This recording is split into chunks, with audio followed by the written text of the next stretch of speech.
Good morning, everyone. I'd like to call to order the Transportation Committee meeting for the Sacramento Council of Governments. Jessica, if you could please walk us through some of the items for remote meetings and participation, please, before we go to the Pledge of Allegiance. Yes, absolutely. Just a few housekeeping reminders before we get started.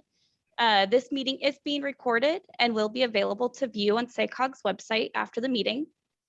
For any members of the public tuning in today and who wish to make a comment, you can notify us by selecting raise hand or by pressing *9 if you're calling in by phone. All public comment will be limited to 3 minutes each. To help with timing, I will give the speaker a 1-minute warning. For our committee members on the meeting today, please remember to stay on mute until you're ready to speak, as this will help eliminate any background noise. When you are ready to speak, please also use the raise hand feature or press *9 if you're phoning in to alert the chair that you have a comment. Chairson, would you like to go to roll call or pledge allegiance? Let's do Pledge of Allegiance first, please. We see the flag, and if everyone could rise and put your hands over your heart and follow me, please. Hand over heart, ready, pledge. I pledge allegiance to the flag of the United States of America and to the republic for which it stands, one nation, under God, indivisible, with liberty and justice for all.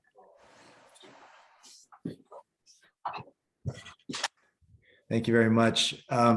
Before we go on to roll call, I just wanted to echo the sentiments that James, our executive director, highlighted in our update. Starting with as we proceed down this good work that we're doing, just want to recognize all of us, I know, acknowledge and weighs on our hearts the 13 service members that we've lost over in Kabul, and especially one Sergeant Nicole G, who was a member of the Roseville community and one of our SACOG community members. So especially close to home there. And of course, all the men and women and the victims that are enduring the Calder and Dixie and all the other wildfires that are happening right now throughout our state. Of course, we know that there's a lot of things going on back east as well from Hurricane Ida, and all this amongst a pandemic. So, despite all these things, all of us here as leaders will continue to press on, planning for the future when things do come back to normal, and we'll need to address the issues in front of us. So thank you for that moment. Jessica, could you go ahead and proceed with the roll, please? Yes, I can. Director Bradford? Absent. Branscombe? Hello.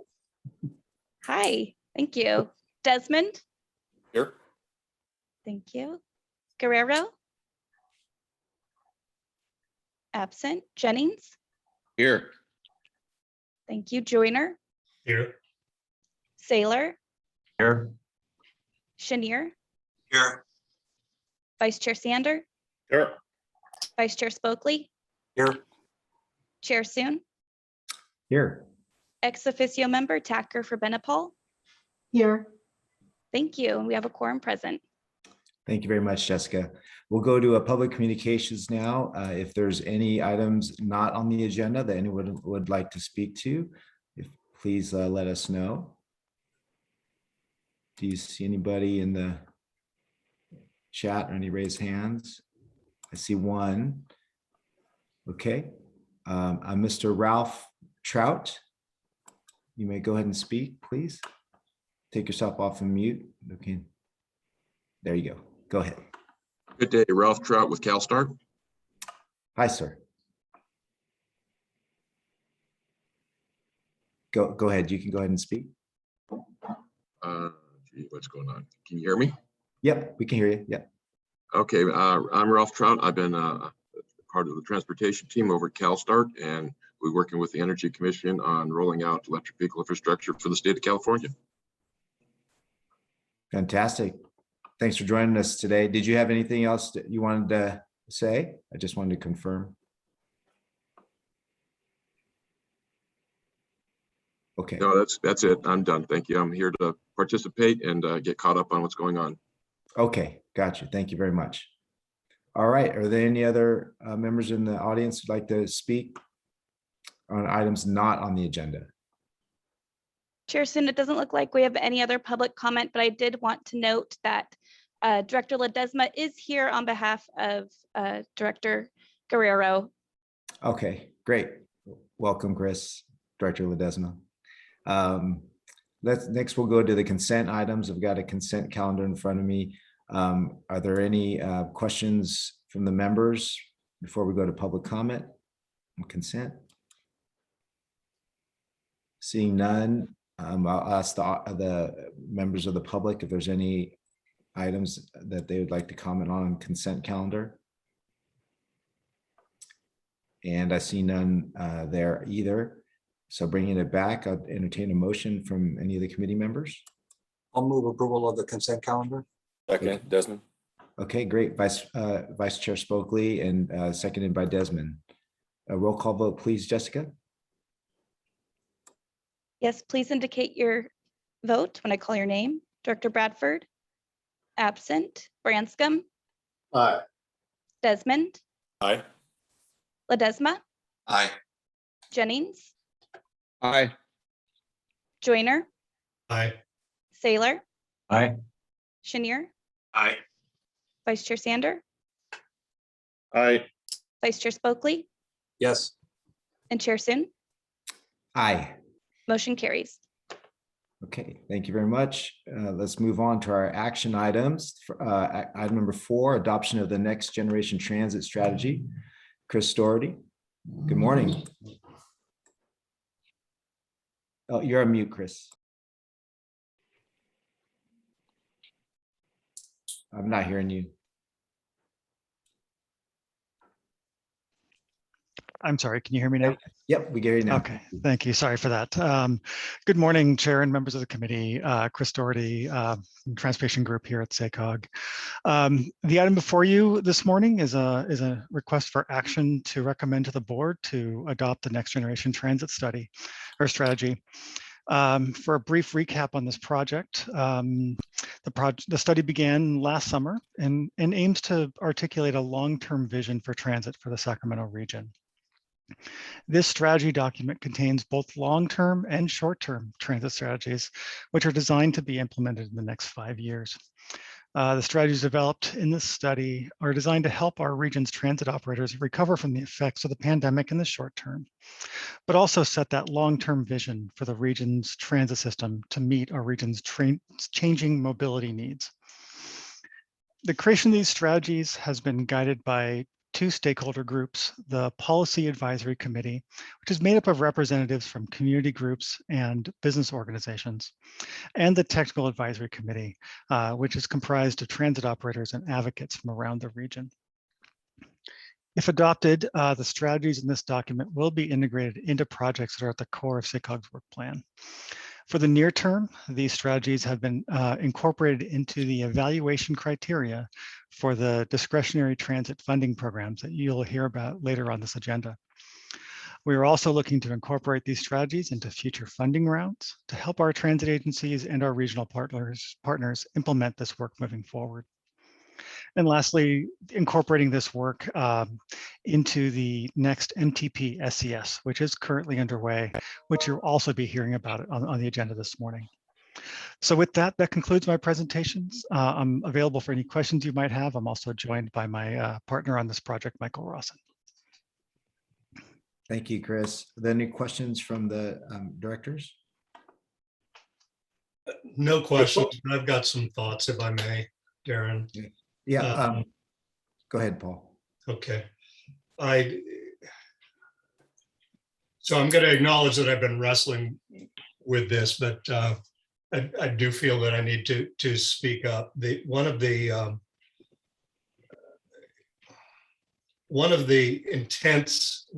statements in the report early on was to be bold. the title of this is Next Generation Transit Strategy. For me, there is nothing next generation about this. This is small steps, evolving the existing system, and there's nothing bold in it at all. We went to Denver to study what they'd done, and they were bold. They brought together the transit systems, the transit organizations of the entire region into one to work together. And so while I think that this is a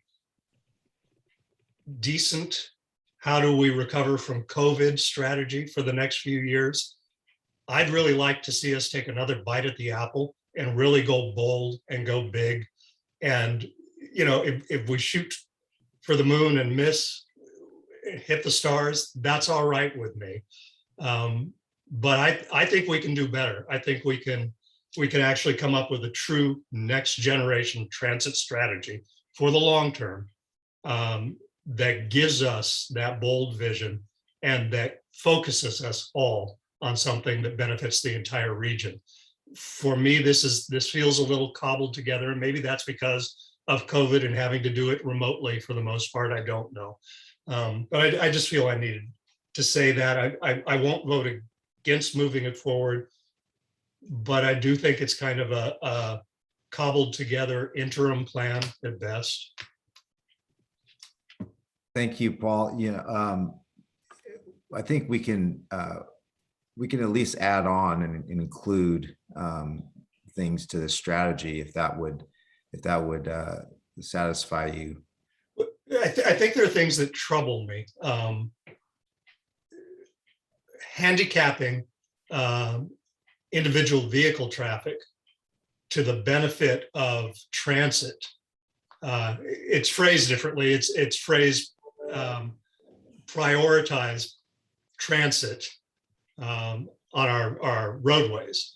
But essentially that's it. It's dedicating lanes to transit to advantage transit over individual automobiles, but it is handicapping the competition, if you will, and creating an environment that would advantage transit. And I think the goal is, I understand the goal. The goal is to drive more people onto public transit and away from individual automobiles and all of that. But I guess part of this might be that part of my background is I'm a marketing guy, and this is the opposite of that. This is not going to the customers and doing a full study on how do we make a product that better suits your needs, that will cause all of you to want to use our product. This is kind of how do we create an environment? How do we create the built environment in a way that hinders the competition and drives people towards our product? And I've got a fundamental challenge with that. Although I understand that it is a solution in many respects for the urban cores. But we're not all in the urban cores. So to better tailor our solutions for each region makes some sense to me. Okay, thank you. Let's see if there's any other thoughts from other directors this time. I could comment on that as well. Branscombe. Okay, Vice Chair Stander, we'll go. I called Director Branscombe because he had his hand up. We'll go there first. Yeah, I'm looking at this document, and the presentation was made, and I guess I can forgive Mr. Dougherty because giving a complete presentation would keep us here till tomorrow. But I'm looking at the goals and known performance indicators on page 11. Fast and reliable, wonderful. Now, are these goals, what I'm asking, are these goals listed in order of priority? Because fast and reliable should be number one, but I question why equitable or some equity concept is number two. Because moving the economy does a lot to drive equity. And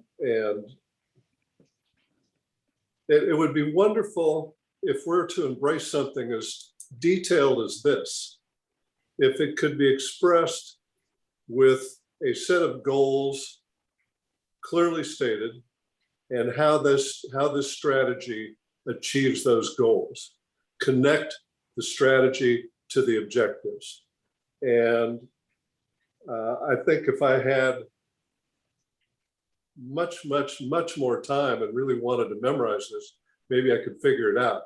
But I think it's a responsibility of the authors and the presenters to present it in a more cogent fashion if we're going to embrace something this complex. And again, I'll come back. If these goals are stated in order of priority, I think you've missed the boat. I'm happy to address that. These goals are not listed in any priority. They are all the prioritized goals of the project, if that answers your question. So they're all equal? Yes. That doesn't make sense. And you can't have equal goals. You can't have 1, 2, 3, 4, 5, 6, 7, 8 equal goals. You're going to hit every one of them. Okay. Vice Chair Sander. Sure. I'll just forewarn, as chair of the National League of Cities Transportation Policy Committee this year, I've been diving deep on some federal issues.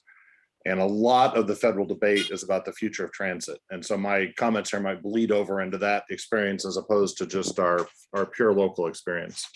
But in looking at this document, what I see is sort of a lack of innovation. And it's not that they aren't trying to have innovation in this document, but it's, I've lost my partner in the joke. Don, you're gonna have to step up here. The Connect card is listed as innovation in this document. Things around the Connect card. My goodness, 10 years in rollout and 15 years out of date. 2.0 though, 2.0. 2.0. Okay. We've got to step beyond concepts like how do we get the old buggy and the buggy whip up to compete with this new automobile thing we're hearing about. And when I look at this document, that's what I see. We got to improve that buggy whip. We got to feed the horses better. We got to get people queued up to pick up the poo. I mean, whatever those old issues are about transit, that's what I see the focus here being on. And there's a whole new world out there that is going to completely upend transit as we know it. And what we see nationwide, now I'm bleeding into my national role, is transit agencies sort of planting their feet and saying, we've got this many employees, we need to keep them employed, so we need more money to be sure we can keep to employ this big block of people. And we've got all these old buses and all these old bus lines, and we need more new buses to keep running the old bus lines, even if it's only got a passenger an hour on it. And that's just nonsense in this environment.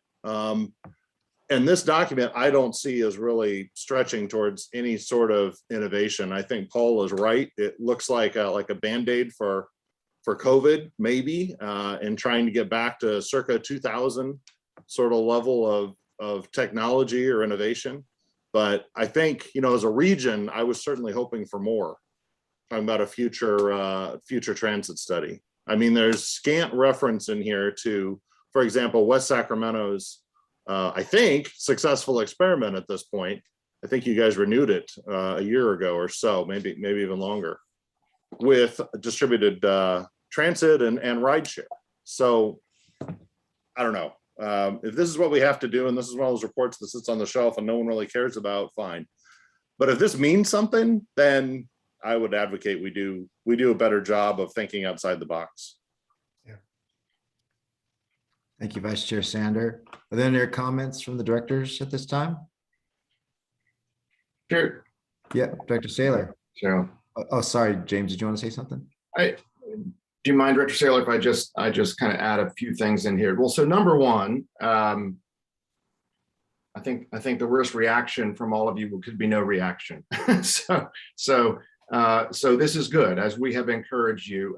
Director Branscombe, to be clear, I had actually told staff to make this short, this presentation, simply because I think this is the third or fourth time this year that we've been in front of you. I didn't want to kind of, I don't want to overkill this, that is not at all any indication of how important we think this is. If we are missing the mark here, that's a really important thing to understand. We've had this discussion, this debate, and I think it's a healthy one, an important one. And frankly, it in part the future of our region literally rides on this. So I don't think there's anything, Vice Chair Sander, in here, and maybe it's a point of emphasis or clarity that doesn't suggest we want to go all in on innovation or things like the microtransit experiment. But what I do want to remind all of you, and this is supposed to be a suburban as well as urban strategy, the most efficient thing we can do is get people on a bus. And understandably and admittedly, especially in COVID times, that has been really hard to do.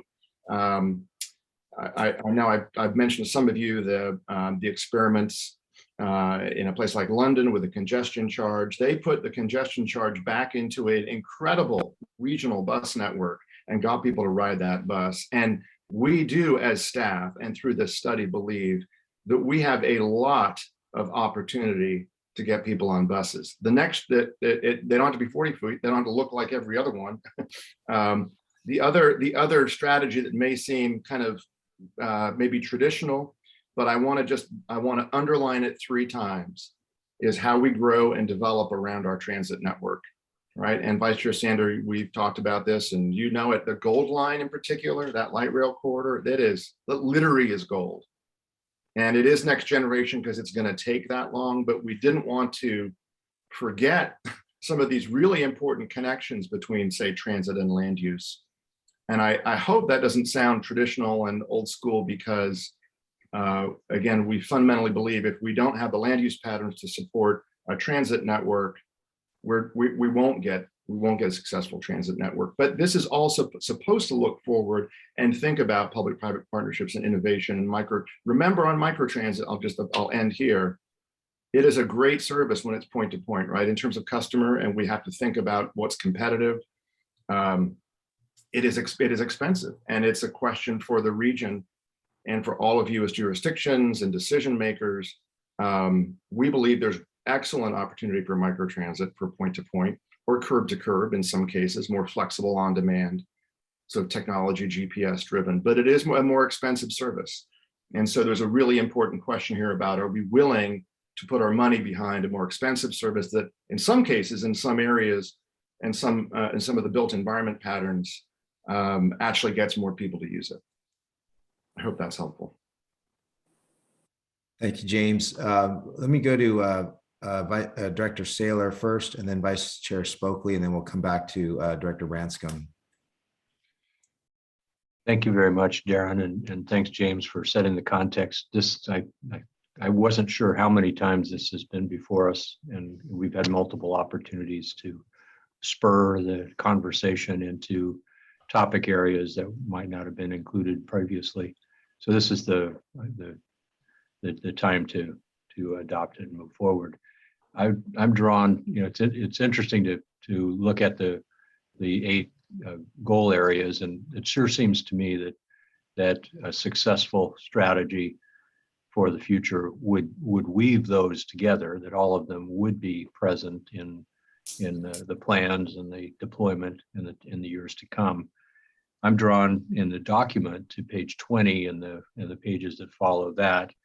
That's recommended strategies, and there I see some very interesting, I think, innovative approaches that recognizes the evolved failings of the current transit system or lack of system that we have in place, and calls our attention to focusing on the backbone corridors for the large-scale public transit and deploying numerous pilots. It says flexible under transit design and delivery, flexible pilot new service models in low density areas.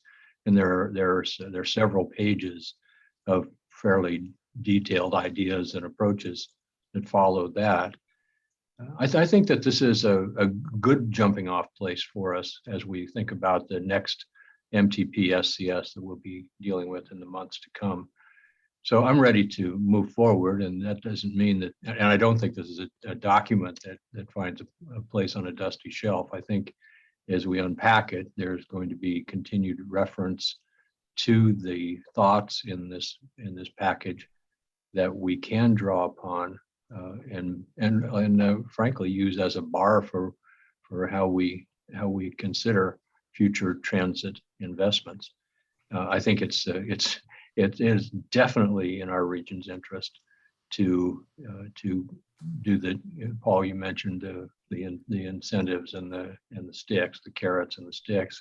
I think we need both, and we need to have a transit system that provides a reasonable alternative to sitting in freeway traffic, and it includes the rail system. It includes micro transit and where it can be made to be effective, and it includes bike networks and multimodal is a big part of what we see here.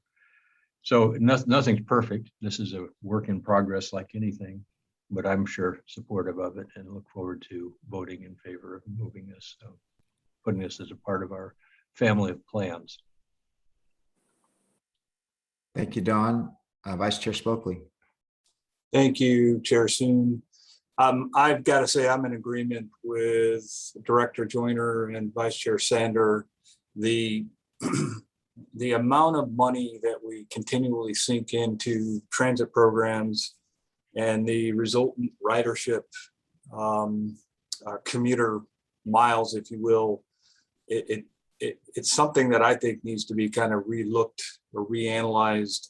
I get that we're trying to get to our 19%, and I get that getting people on buses will help us get there, but I'm not sure we're actually getting more people on public transit systems. And that speaks to Paul's comments about more bold, more innovative,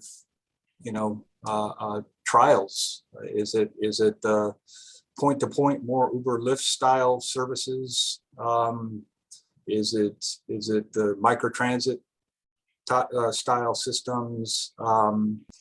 We're trying some different pilot programs out in Auburn.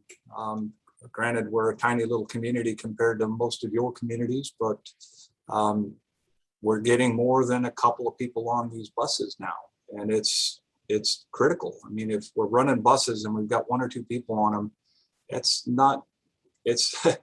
going the wrong direction as far as trying to help us with our 19% reductions. So I don't know what the answers are. I just think that for the small percentage of ridership and commuter travel miles that is comprised via transit compared to the other modes of transportation, I think we need to rethink whether or not these significant investments are getting the bang for the buck that we need to get to reach our goals of the 90% reduction. Thank you, Vice Chair Spokely. Director Branscombe, and followed by Director Ledesma and Director Chenier. Thank you. A question: to what extent were market studies made to support this plan? I can speak to that. So we looked at travel data for all trips for our region. And we looked at existing ridership models, and we looked at a lot of data around transit for this. Now, when you say transit market studies, what exactly are you referring to? Maybe I should clarify. Well, I'm talking about the customers. It's for something to be successful, it better be market driven, and the market is the entire customer base. So I think to address that, that's why we brought on board the Policy Advisory Committee that were largely non-transit voices, which is usually very hard to get in these kind of studies. So this was the business community. We had advocates from around the region, community members in that group that really kind of gave the voice of the non-transit rider and what they would want to see to ride transit. So that came through on a lot How of many strategies people? and policies. How many people were in that committee? I think about 13. So, So you didn't try to do anything more broad-based. so we didn't have in this a outreach strategy that went down to the public to do that kind of public level outreach. That will happen through the implementation of this plan, through the other studies. And you're really not market driven. You're trying to drive the market, and you got to. I mean, and that might work, but you got to remember you cannot push a rope. And you need to know that rope wants to Mr. move. Chair, I would ask that you allow the Yeah. staff member to answer the question posed. No, I appreciate your comments, Director Branscombe. I just, Okay, please go ahead. And I'll like to add in as well. This is Michael Rawson. I hope you can hear me. This is Michael Rawson, Senior Transit Analyst with SACOG. Also to add in, during the study, when we had the Technical Advisor Committee, our consultant also looked at the outreach that our operators did as well. And we had taken some of their surveys and incorporated that within our study. Over the past year and a half, our operators were reaching out to the community and doing their own outreach, marketing survey plans. One was in part due to the COVID pandemic. So when we began this study, we didn't want to overstress our community, our operators, by putting out another survey and almost asking them the same questions that our operators asked them regarding the services. So during the study, ERA, our consultant, worked with our operators on getting those surveys from when they did their COAs, as well as when they did their marketing outreach, and got those surveys and incorporated some of those ideas into this plan from there. Thank you for that. That's very helpful. Is any of that data referenced in this proposal? I believe it's in the appendices of the proposal of the study. Yes. That'd be interesting to look at, because again, and my entire background is in commerce, and you don't win unless the market wants a product, or you've got something you know the market's going to want. And maybe this is California. People don't run and trip over other people trying to get to mass transit generally. And I understand why this is being presented, because it's a perceived need, but for it to be successful, for implementation to be successful, it has to match up with a market demand, and the level of effort being applied should match what can be achieved with a properly measured market demand. That's the point I'm trying to make. Thank you. No, I appreciate that. And I think I can respond a little bit more to that. There's an entire section on this around the user experience strategies that we think we're getting, I think, more to what your point is. In there, we look at the big call outs of this plan were a couple of things. That a transit trip in our region takes 4 to 6 times longer than a vehicle trip. It's not at all competing in that environment with a single occupancy vehicle trip. Therefore, and especially for our disadvantaged communities, that distance is even longer. And also, a lot of our trips are regional, are in nature, as in cross multiple boundaries of our transit agencies, and we're not serving those people well. So a lot of the strategies in this, and maybe it's not a true market study, but we are taking a look at the vehicle trips to understand where we need to start programming our transit trips. And those two things really called out 2 major things. So the strategies are really addressing a lot of those flaws or challenges in our system, so that we can better meet the needs of those who need to ride transit or want to ride transit, and make transit more competitive with the single occupancy vehicle. Does that better answer your question, Director? No, I understand that. That makes sense. And I would also add in there, there are a lot of strategies in here about, and it may not be as succinct as it should be, and we can take a look at that, but it's about programming the right service model of transit for the land use as it currently exists. And with the large swath of our region being largely suburban, we've seen huge successes in microtransit, and this is definitely leveraging a lot of that successes that we've had with microtransit to move forward.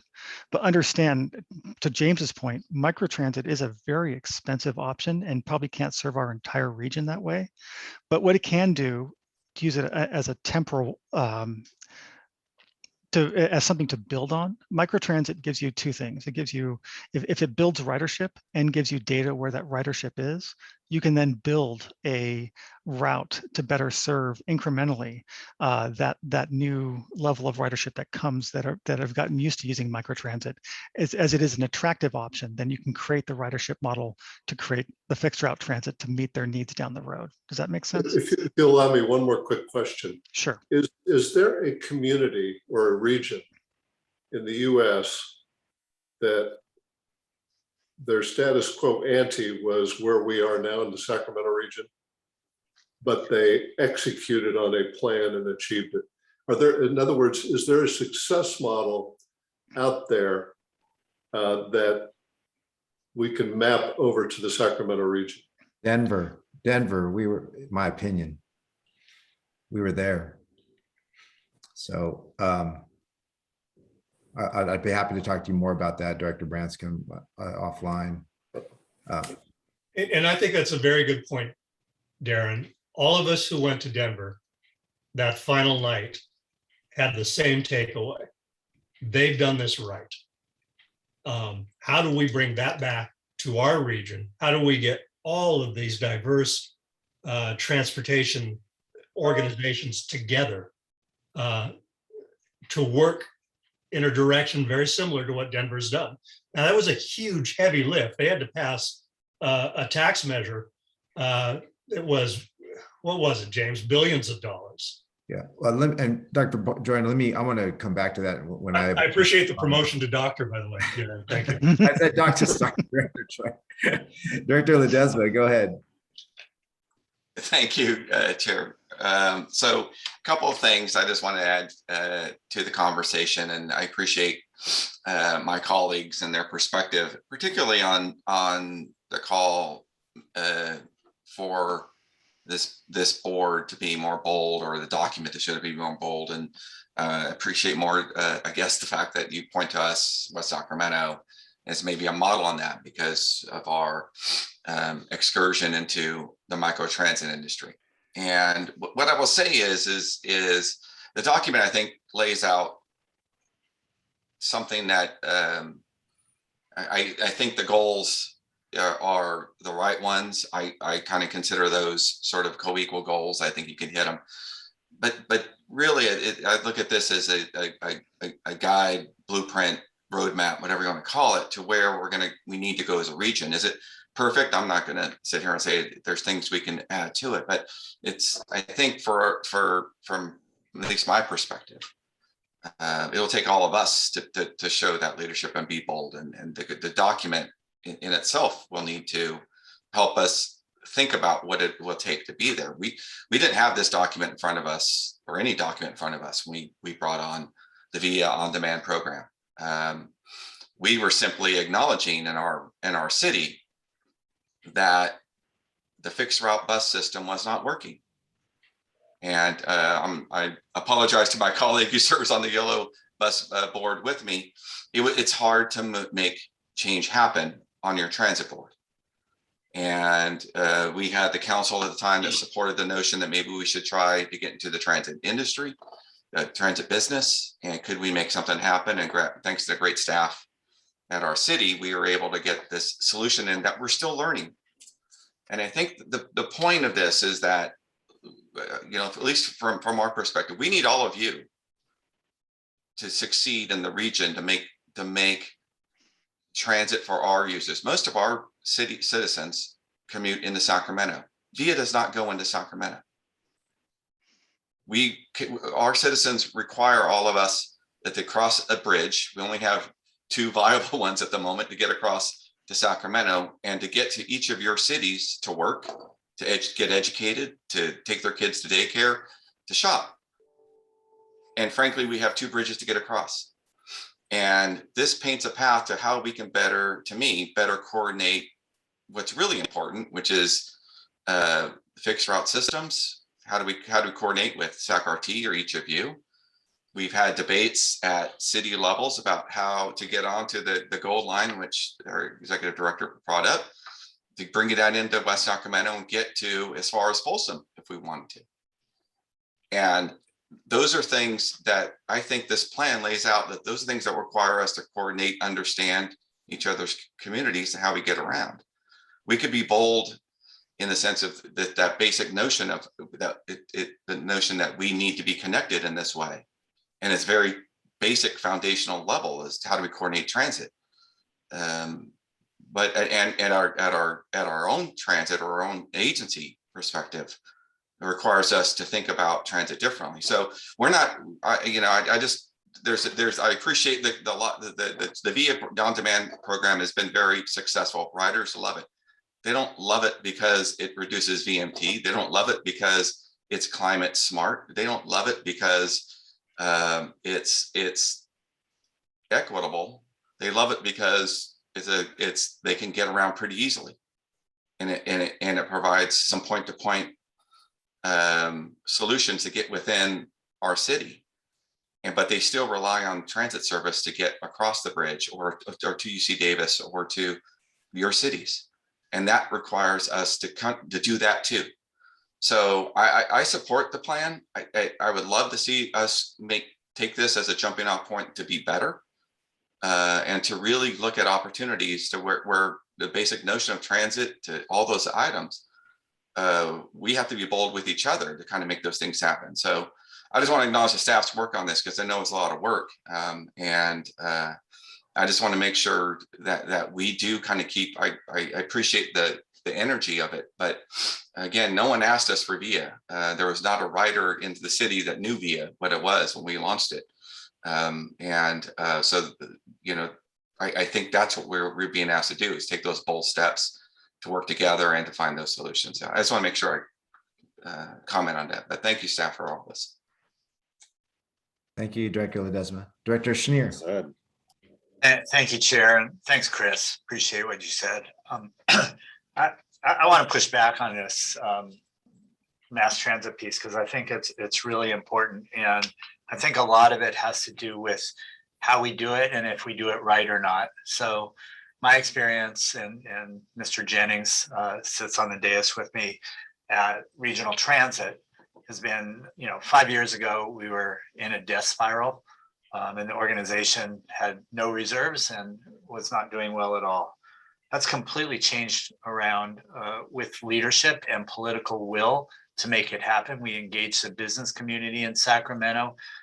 We engaged other governments to help, and we really have turned things around. And so I want to give you 3 examples where the market has reacted to changes that we've made in how the system is run. First one, and obviously COVID has put a dent in everything we've done, but absent that, when you think about when Golden 1 opened, we spent a lot of time figuring out how to make that work with a goal of getting about 7% of Kings fans on regional transit going to the games. We're well over 10% in doing that. When we provided that service and did it well, people reacted and took it up. Our own microtransit smart ride system, same thing. When we put it out there, it's been very, very successful. And I do know that it's expensive, but looking at the gap that it fills and how that can lead to more ridership along our fixed lines, I think is really important. The third one, which is closest to my heart, is what we've done, Ride Free RT for young people. We had increases of up to 160% year over year, month over month, with young people taking advantage of being able to get to school, get to work, get to wherever they were going and doing it for free. And very, very few problems on the rails, despite fears that people had. So overall, RT has completely turned itself around. We've engaged certainly with Folsom, with Elk Grove, with Citrus Heights, as we're building out the system to be a regional system, and I hope we can continue to do that. But it's worked. It's worked because we're providing the right service at the right time. And as we think more about transit-oriented development and for West Sacramento and Sacramento, certainly where we fulfill our RENA requirements, we're going to need more transit to complement what we're doing on the housing front. So this is a matter, and I think Chris was saying this is political will among the people in this room on this Zoom of how we do this and how we do this in a bigger fashion. I think that there's more that we can do on mass transit and that people would react. If we want to be bold, let's make it free.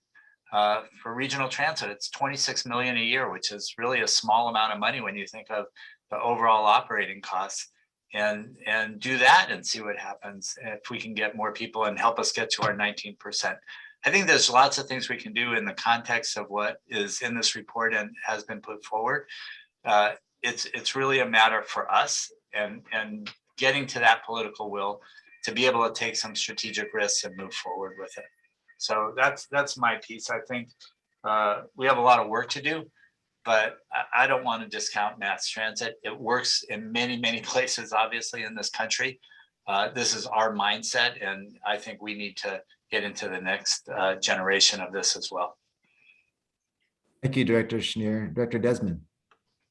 Thank you, Chair Soon, and I really appreciate the conversation. And most of you know a lot more about this than I do. A couple of comments and a couple of questions I have. Well, first of all, and staff and Chris and Michael, obviously you did do a lot of work on this, and I do think, I mean, this plan is certainly broad enough to encompass a lot of different approaches, different directions. I mean, I certainly don't dispute that, and you've done a lot of great work here.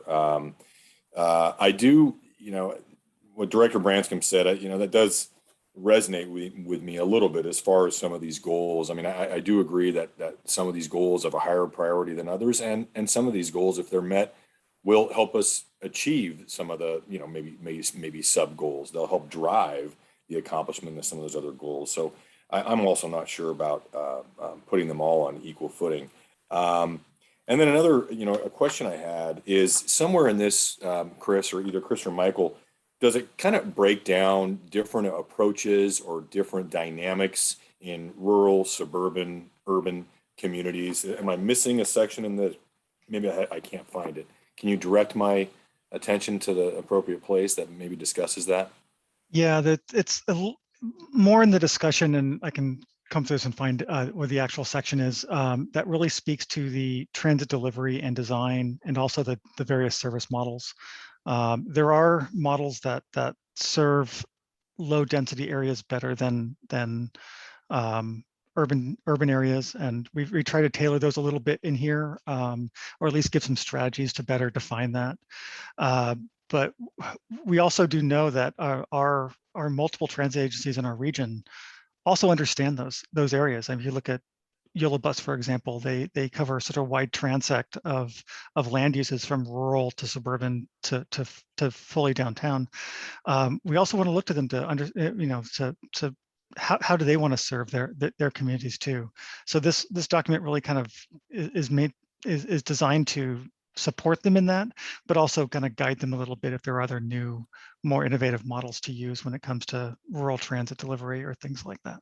Okay, and I appreciate that, and I do agree. Like I just said, I mean, I think the document is certainly broad enough to encompass that as we move forward with the transit strategy. I just didn't come away from a review of this really with the sense that it breaks down the different dynamics in the different parts of SACOG, urban, suburban, and rural areas. The other question I had for you, and excuse me, maybe excuse my ignorance on this.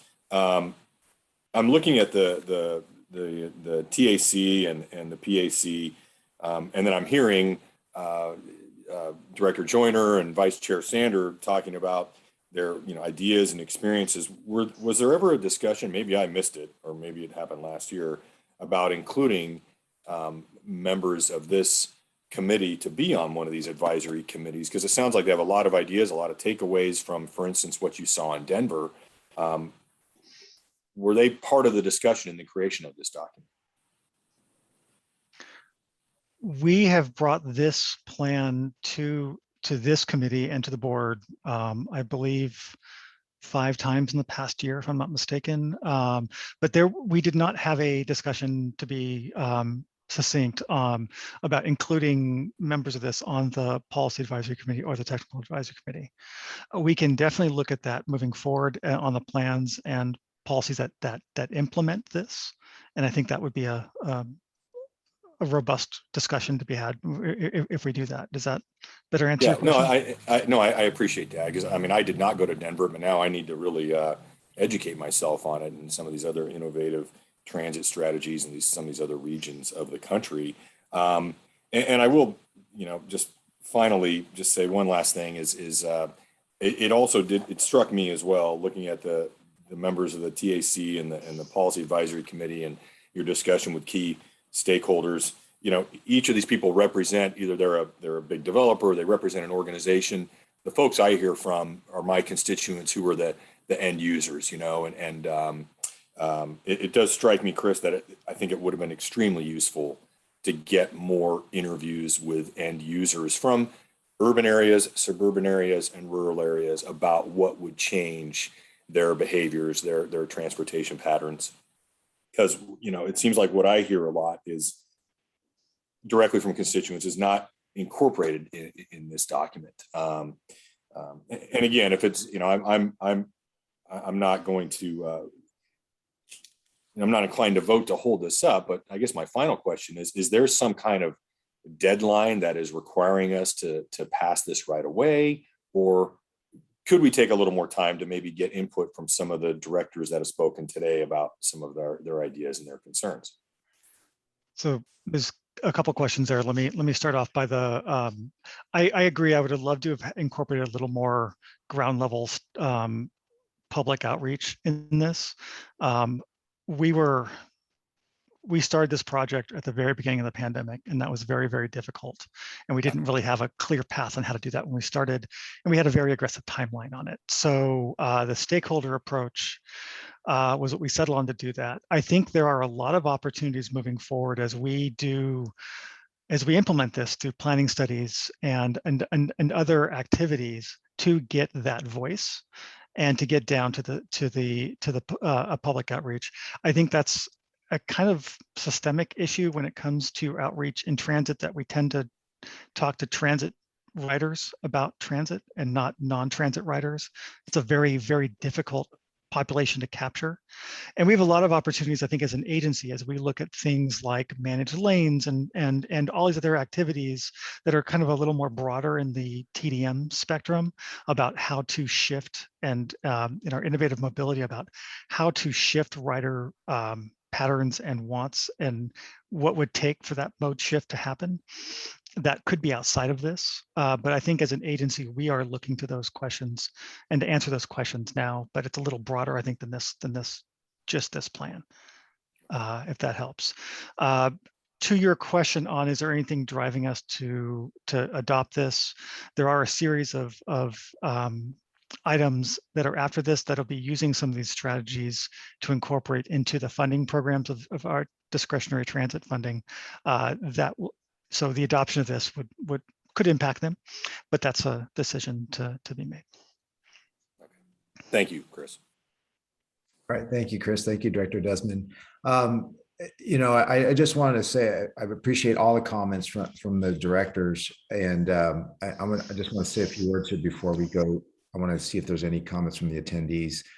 I think that, Director Joyner, your first comment about this, not being next generation concepts, as I looked at this document, what I see is next generation was certainly an aspiration.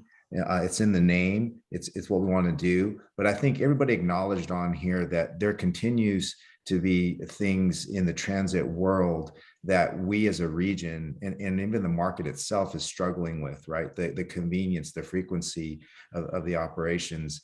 And we've acknowledged that for this area. So I don't know how you can get to next generation if you don't, address some of those issues. So I think I appreciate that this document, through its goals, speaks directly to that.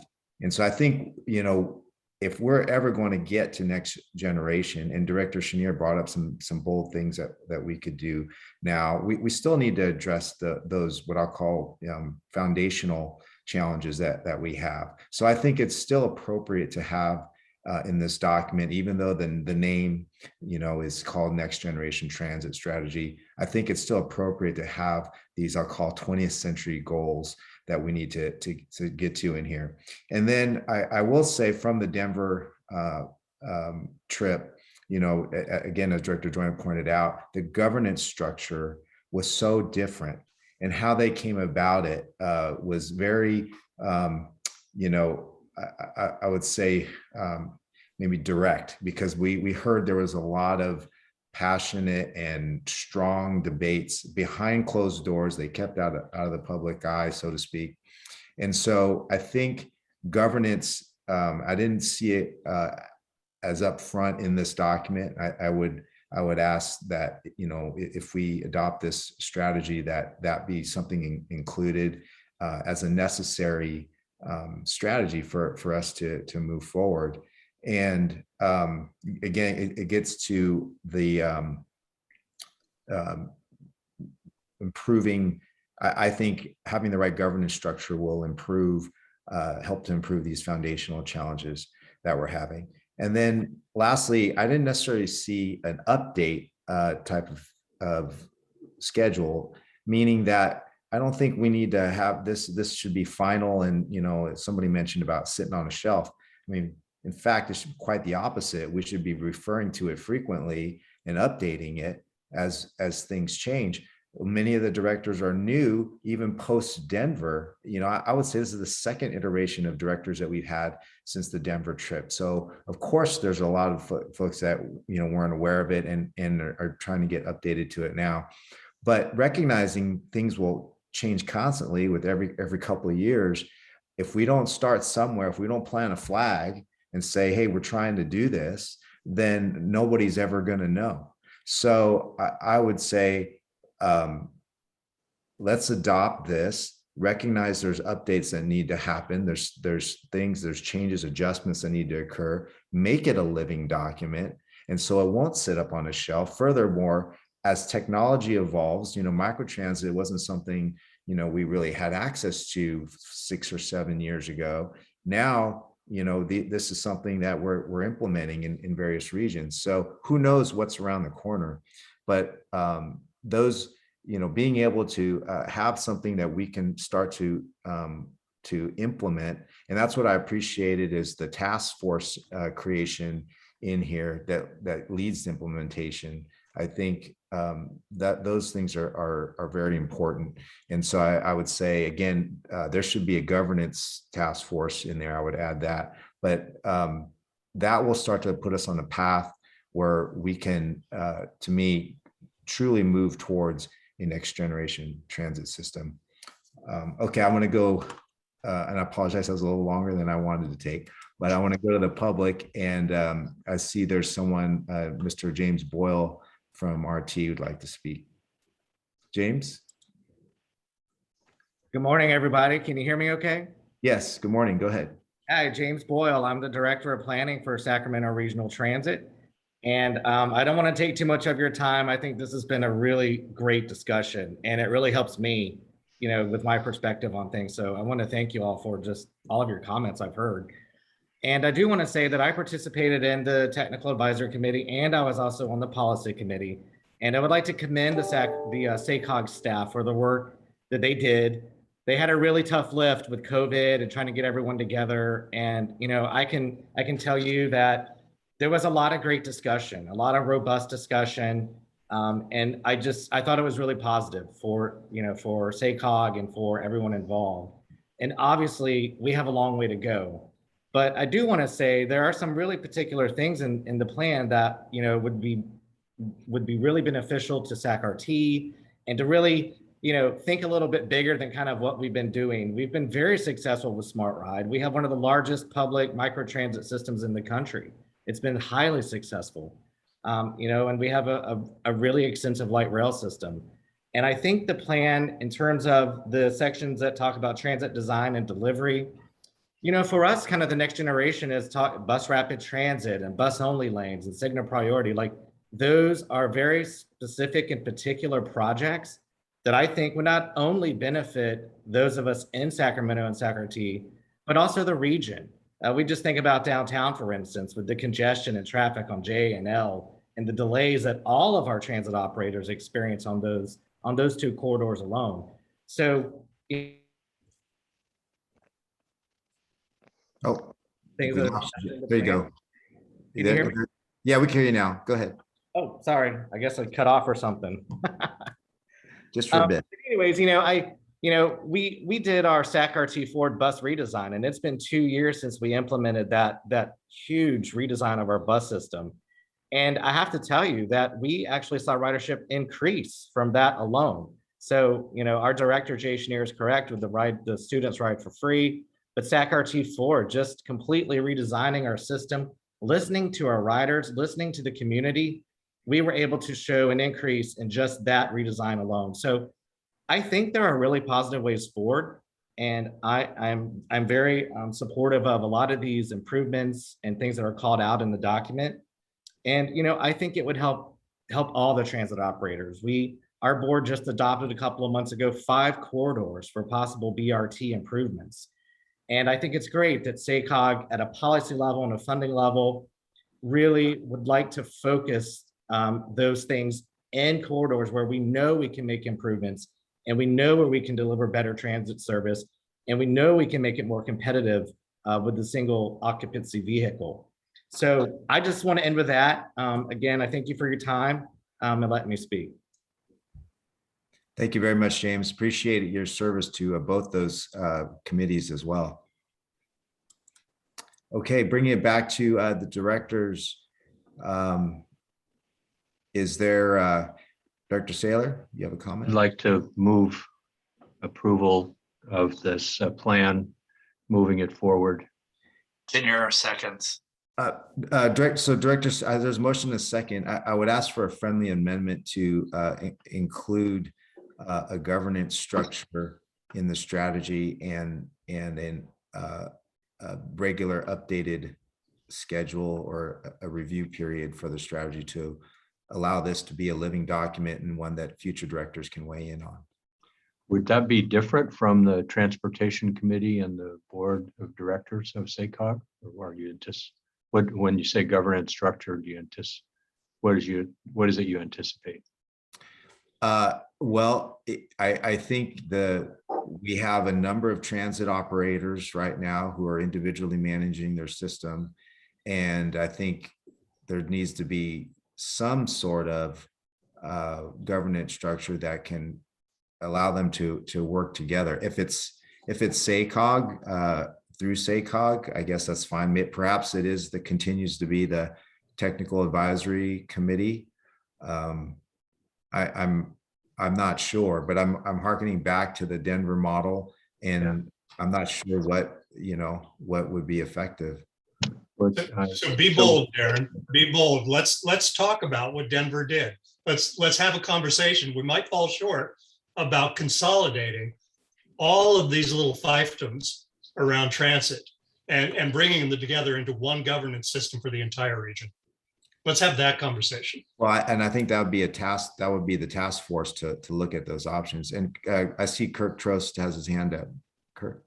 Yes, thanks, Chair Soon. I understood your comment to be actually going to that, which is under section 5.1, that you would call for the addition of a 6th task force which addresses the governance issue.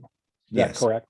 Yes, sir. Thank you. Yeah. So that would, if that's what you're referring to, then I would accept that as an amendment to the motion. And I want to just mention that over the past 7 years or so, we as a board have visited several regions as a part of our ongoing desire to understand how high-performing regions around the country function. None of them are are cookie cutters to our region. They all have some dimensions of high performance and some struggles. Nashville, for example, is a mess for transit. Kansas City had a great new streetcar that they were implementing when we visited. The Maryland corridor and the Virginia corridors both did some very interesting land use innovations that allowed better mobility through their corridors. Denver had this very strong regional collaboration that included this tax measure and the outlying areas of the region investing heavily in transit, in heavy transit through their passenger train service. Kansas City spanned 2 states. The MARC spans 2 states and multiple counties and all kinds of different challenges that we don't face. So I think when we say that there's a single model, there isn't. To me, we draw the best of what others have done and we see if they're relevant to our circumstance. There's certainly a lot of lessons out there. In terms of governance, we build iteratively on one piece to the next. So one of the things that I'm really always so impressed with is how the work that we did 5 years ago comes up again as a building block for where we're going next year and the year after. This is a building block. It didn't come out of the sky. It came from lots of iterative work, including the several presentations to our board and in our committee. There is something called the Transit Management Coordinating Committee, and there's a group that group does bring together the representatives of the transit agencies. Director Ledesma and I are also board members of Yolo County Transportation District, the Yolo bus system. I guarantee you that the work that we see in this package before us today is aligned with and consistent with our best vision. Bingo. Hello, Jose. So I think that was a good cue. That was a good cue. I'll stop talking. But if you want to add a governance piece, then that's fine. What I'm really carefully asking that we don't do is try to create a new umbrella agency of some kind that is separate from this board. So that's a concern that I'd have. Yeah, there's no preconceived notions, Director Saylor. Just I think the task force will work it out, but just that I think the effort to look at that and then an update to the strategy so that we revisit this, periodically. Thank you so much. Are you on mute, Dr. Saylor? Sorry. Jay, do you accept that amendment? Thank you both. Okay. Sorry, Director Branscombe, you have one last comment before it looks like we're going to go to a roll call vote here. No, thank you. I think it's important to support management. Management has presented this, and I plan on voting aye when up for vote. I'd like to think, though, that there were a number of, and I'm not pointing to myself, but very useful comments made by directors, additive, and in some cases maybe critical, but that's always going to happen when you have something this complex. And I will vote in favor of supporting management, but with the idea that this discussion is perhaps that we've had here could be viewed as an informal record in connection with the written document. Thank you.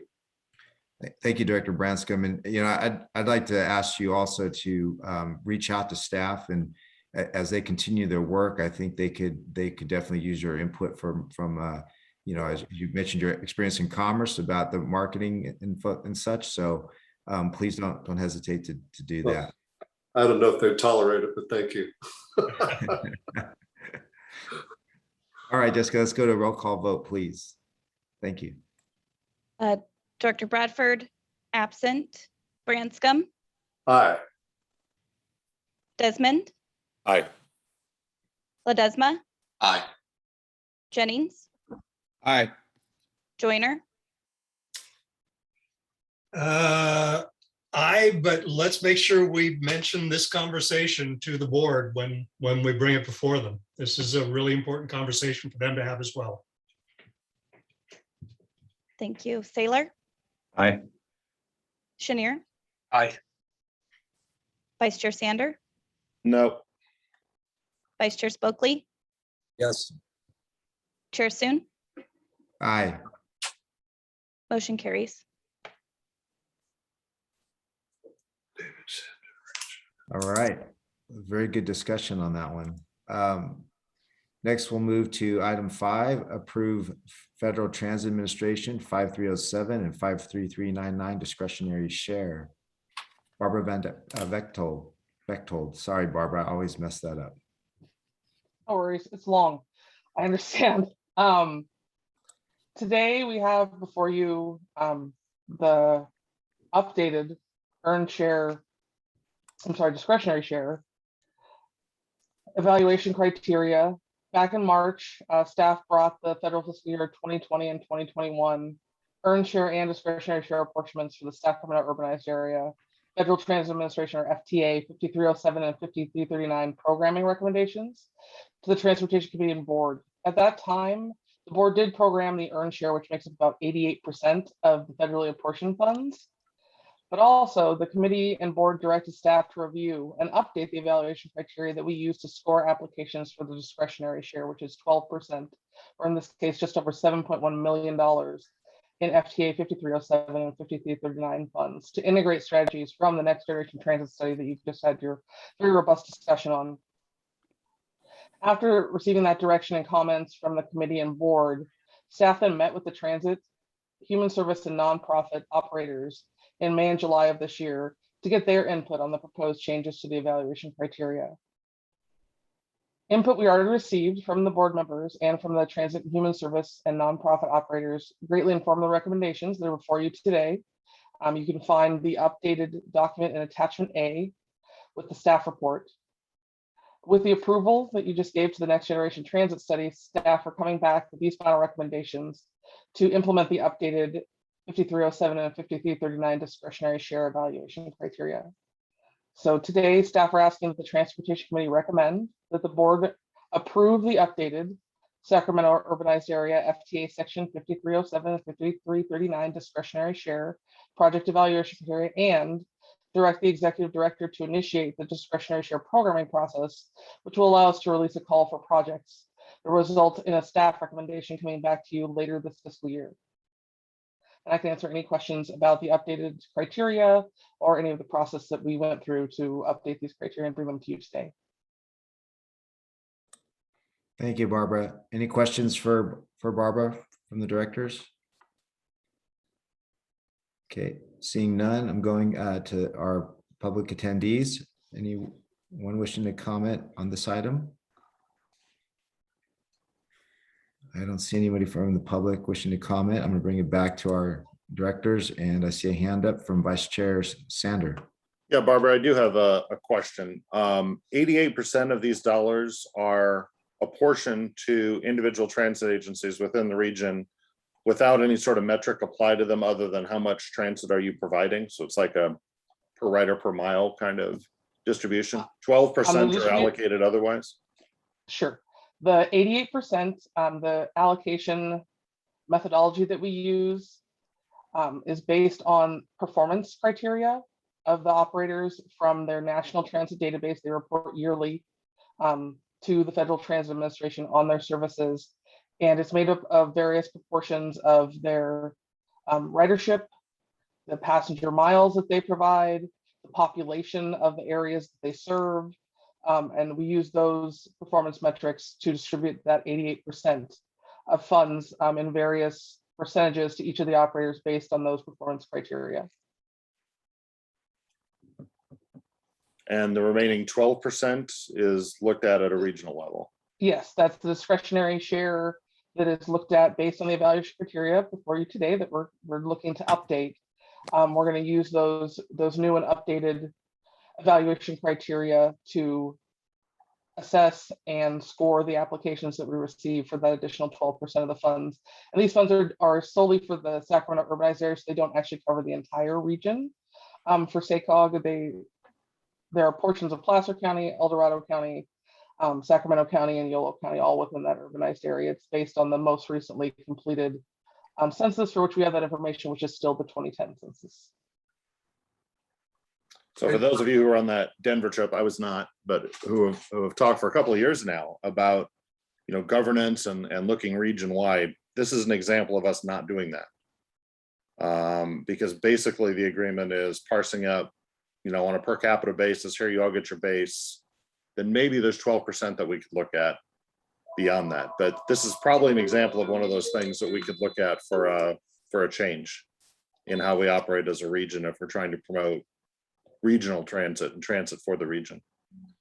But Vice Chair Sander, Chair Sin, do you mind if I just please go ahead? Yeah. I just connect a few dots?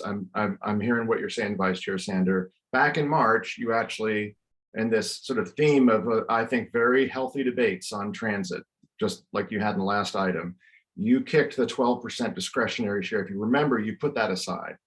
And in part because we had this next generation transit study coming, and this is what's coming back to you. We have thought about that. We've changed. I'm not talking about the 88%. I'm just talking about this 12. So I want to make sure you understand there was a very conscious decision you made back then in March. We have worked with the operators. We have thought about this differently for the 12%, for the 12%. So it just, and it connects back to your previous item on next gen. For the 12, I think the 88 dates back to 2014 or 12 or something in there.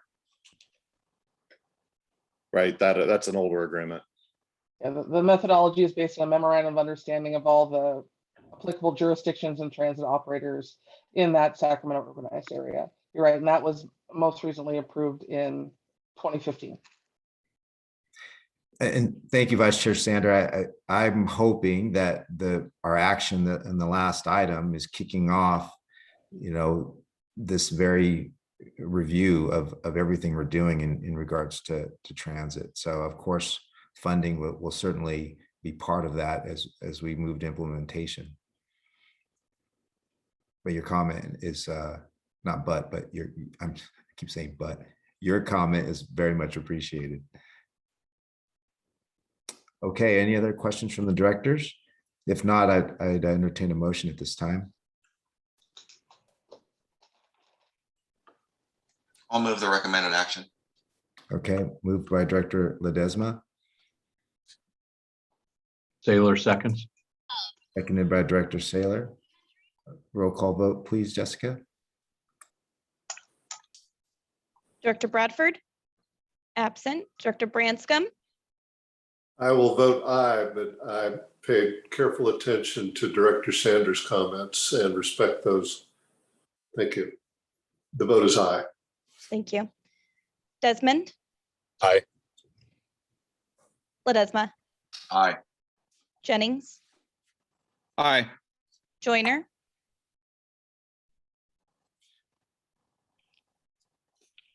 Director Joyner. Sorry about that. A similar aye to Director Branscombe's. Director Sanders' points were very well taken. Saylor. Aye. Chenier. Aye. Vice Chair Sander. Aye. Vice Chair Spokely. Yes. And Chair Soon. Aye. Thank you. Motion carries. Okay. Thank you. We'll move to item 6, approving of the Federal Transit Administration Section 5310 ARPA funds. Barbara, you're up again. Yes, thank you. The item before you is for the American Rescue Plan Act, Sacramento Urbanized Area FTA 5310 funds. Caltrans received approval from the California Transportation Commission as well as the California State Transportation Agency and approval from the Federal Transit Administration to approve and award a set portion of these funds to current awardees from the most recent FTA 5310 funding cycle. Caltrans partnered with all of the current subrecipients to assess their COVID-19 impacts and inquire if they wanted to opt in to receive additional ARPA funding. For the Sacramento urbanized area, 3 of the current FTA 5310 subrecipients opted in: the Asian Community Center of Sacramento Valley, Pride Industries, and the United Cerebral Palsy Association of Greater Sacramento. Based on the available funding, as you can see in the attachment, each agency opted in will receive approximately $91,148 for operating assistance, where Caltrans will reimburse their costs for their operating. And these costs can be backdated to the beginning of the COVID-19 pandemic to January 2020. The ARPA transit funding is being provided 100% federal share with no local match required, and is available for expenses generally eligible under FTA funding programs to prevent, prepare for, and respond to COVID-19. These FTA Section 5310 funds can only be used to provide transportation services to seniors and people with disabilities. So staff asked the Transportation Committee recommend that the board approve the 3 ARPA FTA Section 5310 awards, as shown in Attachment A, certify that all 3 awardees meet Section 5310 requirements and conditions, and have been reviewed in the region's public participation process, which is Attachment B, and certified by resolution, Attachment C, that the recommended awards in the Sacramento urbanized area are consistent with SACOG's adopted Metropolitan Transportation Plan Sustainable Community Strategy. And with that, I can answer any questions you might have on this item or the funding. Thank you, Barbara. Any questions for Barbara? Seeing yeah, go ahead, Dr. Branscombe. The doctor again. The same director, but I think I'm speaking too fast. Go ahead. I've got advanced degrees, but not an MD. Anyway, here's I heard all of that. Is there some way, and Barbara, please don't take this the wrong way, is there an elevator speech you could give describing this? It seems very complex. I've looked at everything, and on first pass, it's difficult to really get a good grip on what's going on there. What's the real picture here? The real picture is these are the most recent funds from the most recent stimulus. They're funds specifically to provide transportation services, like I said, for seniors and people with disabilities. And to expedite the funding getting out to the operators that really need it, Caltrans has used this method as opposed to usually this is a discretionary process where people would have to submit applications to receive this funding. In order to expedite the process, they're giving this funding, which can only be used for operating, to existing grantees, because the process to get them qualified to be FTA 5310 recipients is quite long usually, and these groups are already approved for this funding. And how's the allocation amongst the grantees? It's all very equal. If you look at Attachment A, they're all getting almost the exact same amount of funding each. And that's what we have an MOU with Caltrans. SACOG has to approve these allocations, but Caltrans makes the decision on how much each entity is going to get in this case. Okay, and it's management's view that that's a fair distribution of those funds? It's a fair distribution, again, based on the Caltrans as well as the CTC and the Cal STA as well as the FTA. All believe this is the most efficient method in which to distribute these funds. It's not a large amount of funds you can see in the item. It's just over $200,000. So this is thank you. That, yeah. I'm sorry. Thank you. That's very helpful for me. Thank you. Okay, going to the public. Are there any comments from the public on this item? Seeing none, I'm bringing back to the directors. Is there a motion? Joyner moves approval. Okay, Director Joyner moves approval. Any second? Seconded by Vice Chair Spokley. Roll call vote, please, Jessica. Director Bradford? Absent. Branscombe? Aye. Desmond? Aye. Ledesma? Aye. Jennings? Aye. Joyner? Aye. Saylor? Aye. Chenier? Aye. Vice Chair Sander? Aye. Vice Chair Spokley? Yes. And Chair Soon? Aye. Thank you. Motion carries. Okay, thank you very much. Well, moving on to item 7, the 2022 delivery process. Jose, you're up. Yes, hello, I'm Jose Luis Cáceres, the project delivery and MTIP team manager. I help to get the projects that you funded delivered, and we try to do it on time or early. Just to summarize, this item is for action that the Transportation Committee recommend that the board approve the 2022 delivery process. Although we've improved a little bit every year, this is the same process that we've used for years. And the reason it's the same is that's because it's effective. I'm going to go over what the process is, how it works, and why it works. So what it is, this is the proposed process for deciding the priority of projects that are funded with congestion mitigation air quality, which is known as CMAQ, and regional service transportation program, known as RSTP or sometimes STBG. But this also affects funds like the STIP, and this is about all of the projects funded by SACOG, PCTPA, and EDCTC. I'm going to share my screen for a brief visual aid.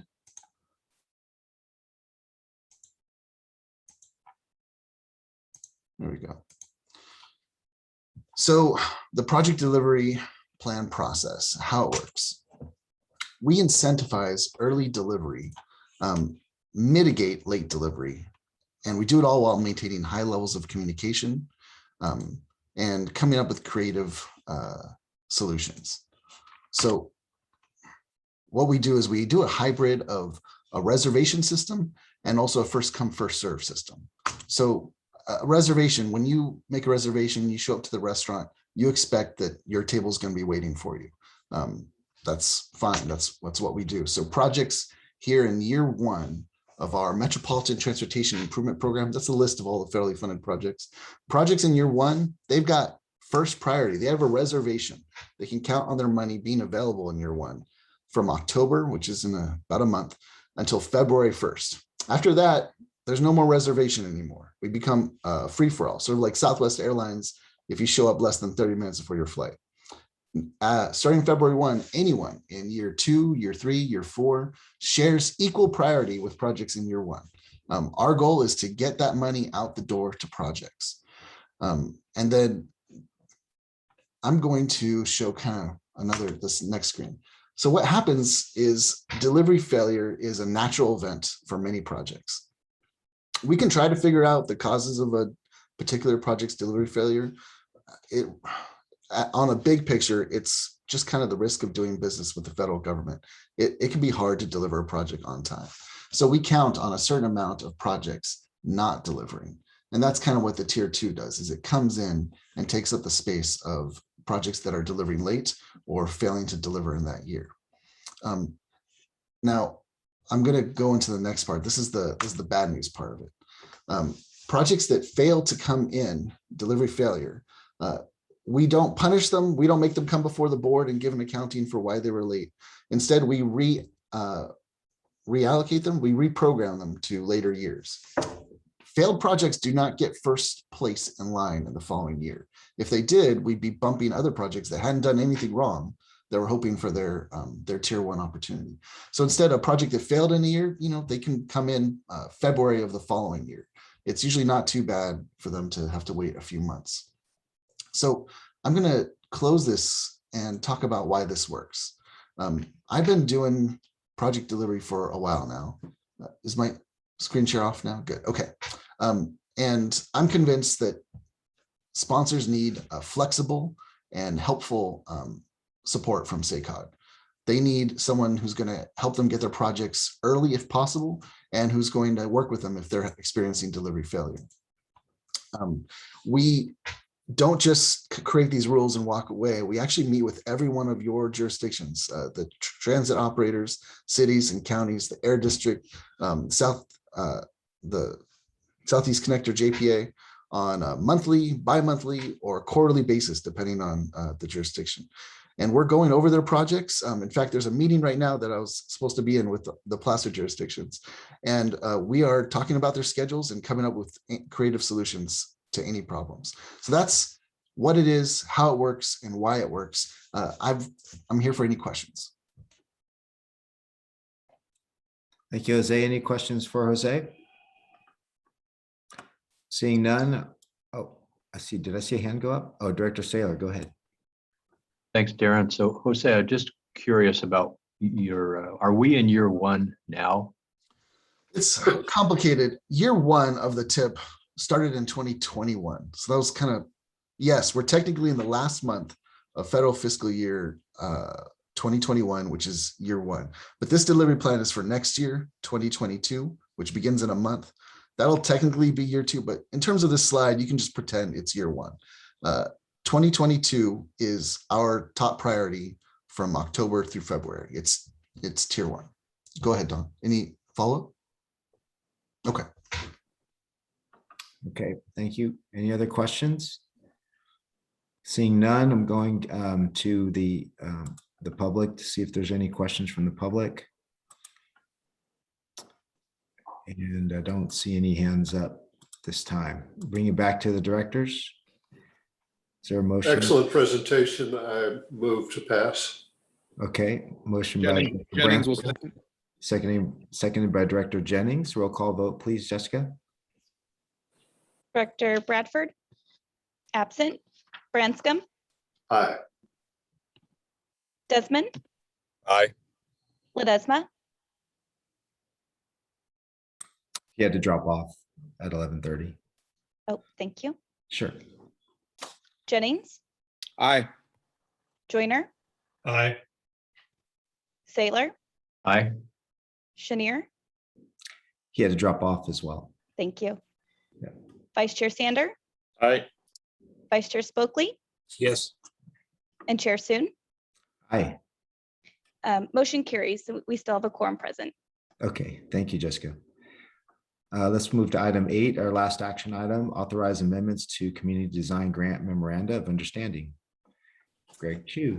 I'm Greg Chu. I'm on the planning staff and I manage the community design grant program. The item before you is 4 local jurisdictions that receive grants are requesting amendments to their MOUs regarding the grants.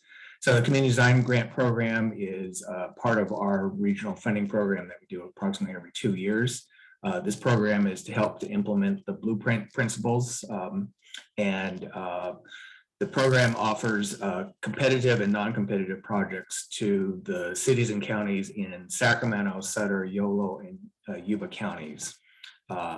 Jurisdictions have one of 2 choices. They can go for a competitive project, which is $500,000 up to $4 million, or they can opt for a much more flexible set of monies up to $100,000. About half of our jurisdictions or more go for the $100,000 because they need some planning things or efforts or activities. 3 jurisdictions received monies in 2018 to do some planning efforts, and they need some more time. Because part of the popularity of the program is the $100,000 is using SACOG managed funds, which are completely flexible, subject to the board's approval. So we give the money to the jurisdictions for 3 years. So those 3 years are coming up. And as Mr. Kosaris mentioned in the prior agenda item, sometimes projects aren't able to be delivered on time. So jurisdictions that received the money in 2018 have the right to ask for a 1-year extension from the board. That's what's going on with 3 of those jurisdictions. A 4th jurisdiction is asking to, they received money in March of this year, and they realize they would like to switch the scope of the project. That is with Sutter County. They originally asked for money to do planning for open space, but after they had submitted the application and were awarded it, they realized they had a bigger community issue, which is with truck parking, and they'd like to do some planning to get ahead of the truck parking issues that are going on in Sutter County.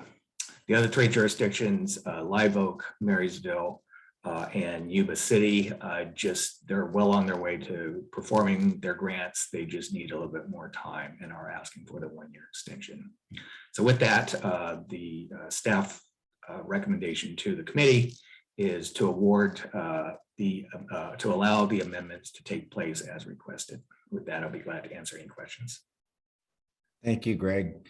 Any questions for Greg? Seeing none, I'm moving to the public. Are there any comments from the members of the public on this item? Nope, no public comment. No public comment. Bringing it back, directors. There a motion on the table? Desmond moves approval. Okay, moved by Director Desmond. Joyner second. Seconded by Director Joyner. Roll call vote, please, Jessica. Director Bradford, absent. Branscombe, Jessica Marysville's involved in this. Am I conflicted out of a vote, or do I vote? I'd like to defer to Kirk, please. You can vote on this item as a member of the SACOG board. Thought I'd ask. Thank you. Vote is aye. Thank you. Director Desmond, Aye. Ledesma, absent. Jennings, Aye. Joyner, Aye. Saylor, Aye. Chenier, absent. Vice Chair Sander, Aye. Vice Chair Spokley, Yes. and Chair Soon. Aye. Thank you. Motion carries.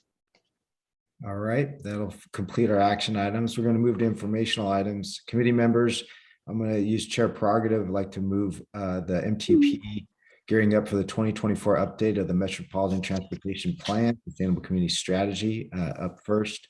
New Abraham, good morning. Good morning. The item before you is a MTP kickoff item. I am Binu Abraham, the project manager for the 2024 MTP ACS. I had a great presentation worked out, but in the interest of time, I'm just gonna go to my elevator pitch. And I will promise I will bring it back at a later time and have a bigger discussion on this. So I would like to start off with what is MTP ACS? Metropolitan Transportation Plan and Land Use Strategies, Sustainable Land Community Strategies, is a combination of land use investments and transportation investments that we do as a long-range plan to provide mobility options to all our residents and all our communities. We update this every 4 years. It's almost like as soon as we finish one, we start the next one. Why do we do the MTP ACS? Every 4 years, whenever we do an update, we get a chance to look at what is important for our region. What are the priorities? You know, it changes every year, every day, things come up, new things come up, the new needs come up. So this is an opportunity for us to come together as a community and as the board to decide on what are the next levels of issues and priorities that we should think about, what are the policy goals that we should advance in our region, and to help us build a priority of investments so that we are competitively ready for any grant opportunities or anything else that's going to come our way. So that basically that is the MTP ACS. And we will be bringing you all the items. There are like few steps that is involved in it, as you probably know. And every piece is very complex, and we need a lot of iterations and discussions and collaboration to make it the best plan for our region. We will be bringing you each session of or each component of the plan at a time. The staff is working on developing a work plan and a schedule, and we will be letting you know as soon as we are ready with it. But at this time, what I would like to do is there is a project prioritization process that is being developed, which is not the typical lineup of how we do MTP, because our first process is growth allocation, then we do land use, then we do transportation, we have a revenue forecast, then we do data analytics, and then we adopt the policies and strategies. But if you are familiar with what we do here, you will know that data analytics is something that takes a lot of time and is a very complex process. So we are doing a heads up on the data analytics proportion. And my colleague, Darren Conley, he's the project manager of the project evaluation process. He will be just giving you an update on what is a new methodology that we are starting to think about in understanding how can we prioritize some of our projects in our plan. So with that, I will hand it over to Darren to take us through the methodology. Thank you very much, Banu. I'm going to share my screen, and Banu, please confirm for me if the slide is if you see the correct slide on there.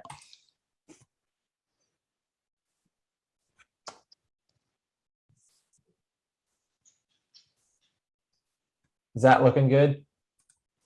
Excellent. Yes. Thank you. Yeah. Thanks, Banu. My name's Darren Conley. I work on SACOG's data and analysis team. And just going off of what Banu said, I'm going to give a quick introduction to a new project evaluation process effort that we are starting up. To give some quick context, every 4 years, SACOG updates its MTP SES, just as Banu was just explaining. Two major components of that update are a set of policy goals that we want to move the region toward. And the second component is a list of transportation projects planned to happen over the next 20-ish years during the plan horizon. And those projects are supposed to help support those policy goals. But one component that's been missing in the past is a connection between policies and projects, i.e., to what extent does each project support or kind of move the needle toward policy goals? And that sort of missing piece is what PEP is seeking to fill in. And specifically, what PEP will do are two main parts. Early in the plan, it will help SACOG support SACOG efforts to develop the MTP SCS project list. And then once the MTP SCS project list has been finalized, it will go through the projects in that list, and it will measure the extent to which MTP projects support or advance different MTP policy goals. So as an example, if one of the MTP policy goals were to be something like reducing injuries and fatalities on the transportation system, PEP's role would be to look at each project and evaluate that project's potential to reduce injuries and fatalities. With the idea is that if we had that as a goal, we could know which projects really can help us move the needle the most. And some real benefits of being able to do that are that number one, it's really good to have insights to know which projects can give us the most bang for buck to help us move toward our MTP policy goals. But then also from a financial standpoint, there are a lot of transportation funding programs out there, competitive ones, that prioritize dollars based on transportation projects alignment with that competitive program's policy goals. One example is like the federal RAISE grant program, which is making about $1 billion available to finance transportation projects based on those projects' ability to advance goals like social equity and environmental sustainability. And PEP or PEP, the project evaluation process that we're starting, can feed into that, can contribute to that by systematically allowing us to have at the ready projects that would be most competitive for those funds. Given our somewhat short time, I will end the project there. For more information, there's more context in attachment B of the MTP staff handout. Thank you, Darren. Any questions from the directors? Director Saylor? Yeah, go ahead, Director Saylor. As a process like this unfolds, I think one of the most interesting things for us is when we make key decisions. Because everything is iterative. One presentation builds to the next, and so it's easy to make a lot of decisions early, and harder to change them as the process gets further in. So I would like, as we think about how this process unfolds, that we're clear at what stage different kinds of decisions are best made. Doesn't mean we can't change them at a later point, but it's just sure a lot easier to make foundational decisions early on and have staff work in the direction that the board is interested in, than trying to go through the whole process and then have a different set of values and ideas come in. So I would ask that as a part of the work plan, that our team identifies where the key decision points are for the board. Thank you, Director Saylor. I'd like to add on to that, perhaps, even let's not even wait for key decision points, but monthly check-ins with our staff, local staff, just to, make sure everybody understands how things are being developed and perhaps can weigh in on the conversations during those times. Yes, thank you. Yeah, we are planning on having monthly check-ins with both the local jurisdiction staff and with you all over the next few months. It's already in the plan. We just need to finalize our schedule and then bring it back to you. Fantastic. Thank you so much. Okay, let me go out to our public audience if there's any comments or questions from our audience. No public comment. None. Okay. This is an informational item. Any final comments or questions from the directors? Okay, seeing none. Thank you very much, Darren and Banu, for the presentation. We'll move on to the next item, back to item 9, the Sacramento Regional Emergency Preparedness Plan. Michael Rasson. Hello, committee. The item before you today is an update on the Sacramento Regional Emergency Preparedness Plan. And just to give a brief background and to be respectful of the time, in federal fiscal year 2020 and 21, SACOG was awarded grant funding through the Caltrans Sustainable Transportation Planning Grant Program to create a regional emergency preparedness plan for our 6-county region. This utilizes the region's transit assets. The plan will focus on technical assistance to analyze and catalog current transit assets, analyze the regional roadway network for evacuations, as well as analyze how the next generation of zero-emission transit vehicles could be utilized in evacuation events. The technical assistance provided by this funding will help the region develop an updated and innovative coordinated plan for emergency preparedness. The plan will ensure that emergency operations centers are better prepared to operate on a regional scale in times of need. The staff just released the RFP for the Sacramento Regional Emergency Plan, and we are in discussion now on reviewing those responses to the RFP, and as well as scoring them. Staff is anticipating at the end of September this month that we will have a consulting firm on board to begin working on this plan.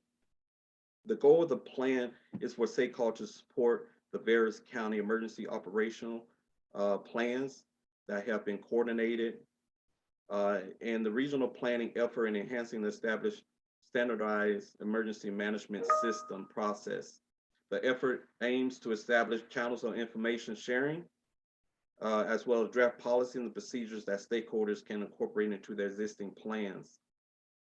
As well as the plan will include goals and specific strategies to improve the region's emergency preparedness in both the near and long-term studies. Attachment A included is the scope of work that outlines those goals and strategies for this plan. SACOG staff will partner with Caltrans District 3, as well as our local operators.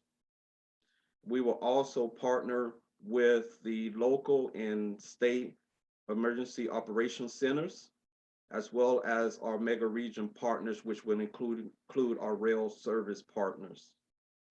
And if the committee has any stakeholders that they would like to provide staff to be part of our planning, staff will be greatly appreciated to receive those. And at this time, I will be happy to answer any questions that you may have. Thank you, Michael. Off the bat, I would also encourage you to reach out to our law enforcement representatives. The sheriffs handle the evacuations, as well as the highway patrol, of course, who has jurisdictions over our highways. Cal OES, as you're working with, as you know, they have a a lot of infrastructure in place for this type of coordination too. So I'm glad you're working with them. Okay, any questions or comments from the directors? Director Saylor. Thanks, Darren and Michael. I appreciate it. This is an exciting opportunity. I'm just curious about the timeline. It says that it starts in September with the selection of a firm to us to coordinate all this. When do you anticipate products coming back to SACOG? Yes. The sunset for this study is for June the 30th of 2023.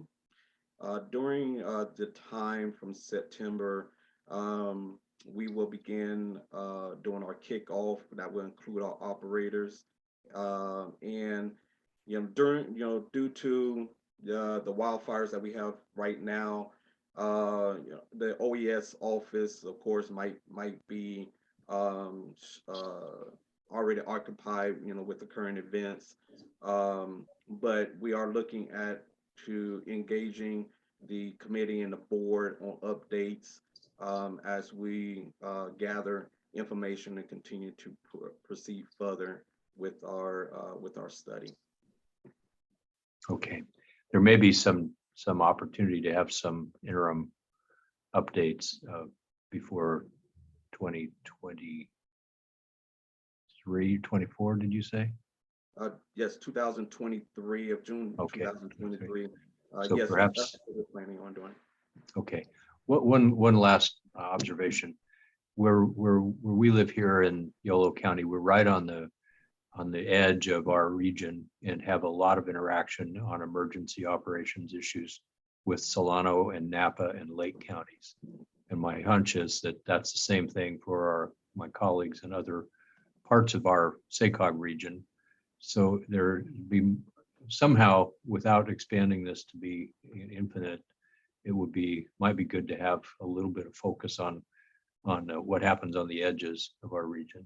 We've had some significant concerns and challenges around fires that have happened right on the other side of the boundaries, right across the creek, right up the hill, and it turns out that our people might live on one side of a creek, but really their lives are not bounded by those artificial boundaries.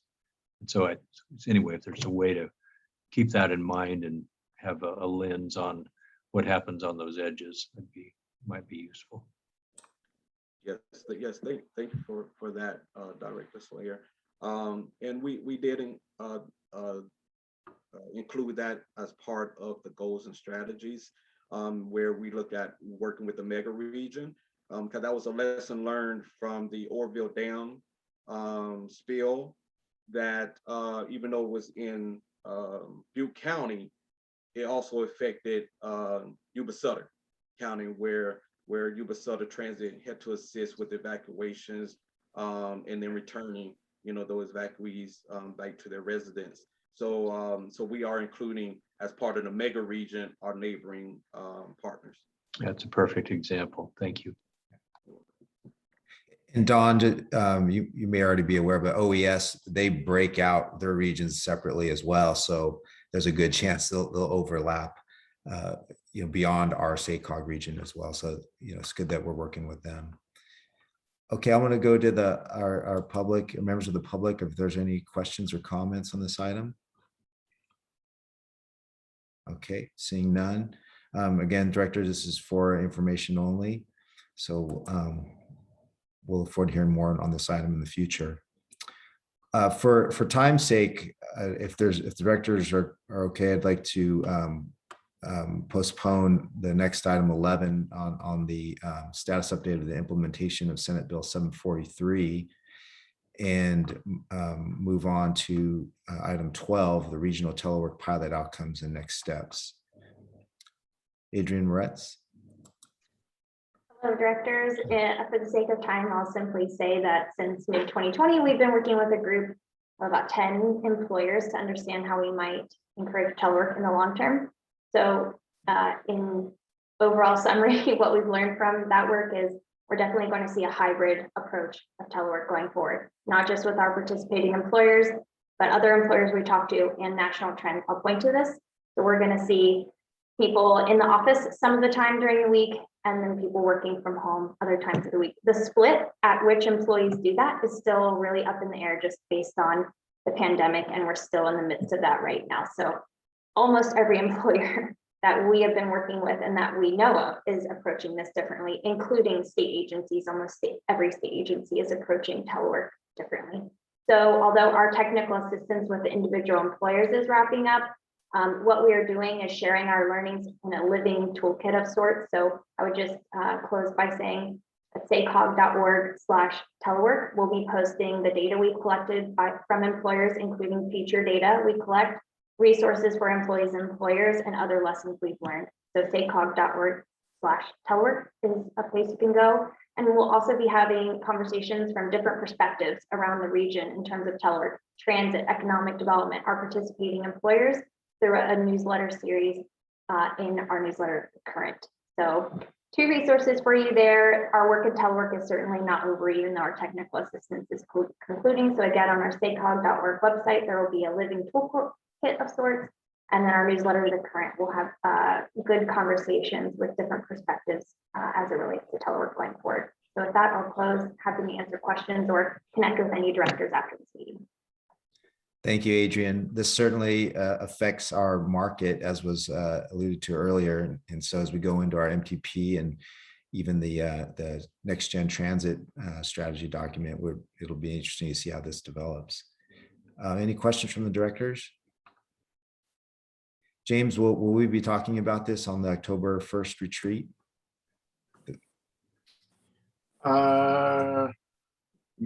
Maybe. I think it's a little higher level on October the 1st around sort of the framing for the long range plan. But we will be talking about it again, I can assure you. It'll be coming back to the committee and the board. Absolutely. Okay. A quick question, if I may. Sure, Director Braskin. Thank you. With the foundation thought being that increases in productivity are a key driver of economic growth, which benefits all of us. And I wanted to ask Adrian if studies on productivity are going to be an element in the telework study, because I think the great concern is that productivity could go down, and in fact, markedly down. And I just wanted to ask her about whether or not studies on productivity are going to be included. Yeah, thank you, Director Branscombe. We had asked our participating employees. So we have 10 employers within that many employees. We asked employees about their productivity levels. We saw no decrease in productivity. Employees either said they increased their productivity or it maintained the same level. It's not representative of our region even. It's a small group of participating employers, but we've seen pretty similar trends across the nation. Most all of our telework work in this pilot has followed what's happening nationally. That's not to say that there are not challenges with telework in terms of lack of connection and the socialization, that sort of loss of productivity there. That's more anecdotal evidence we've had from talking with employers, but our data, which we'll put on the sacog.org/telework site, we presented a few months ago, does show that employees seem to be more productive or equally as productive while teleworking. But your sample set was employees, is that correct? Yes, that's correct. I'd worry about that sample set. Anyway, that's the end of my comment. Thank you. Okay, thank you very much. And so again, we'll hear about the status on the implementation of Senate Bill 743 next time. Committee members, you have a receive and file item as well. And with that, I'll give you one more minute before lunch. Have a great day, everybody. Meeting adjourned. Bless. Thanks. Bye. Thanks, everybody. Thanks.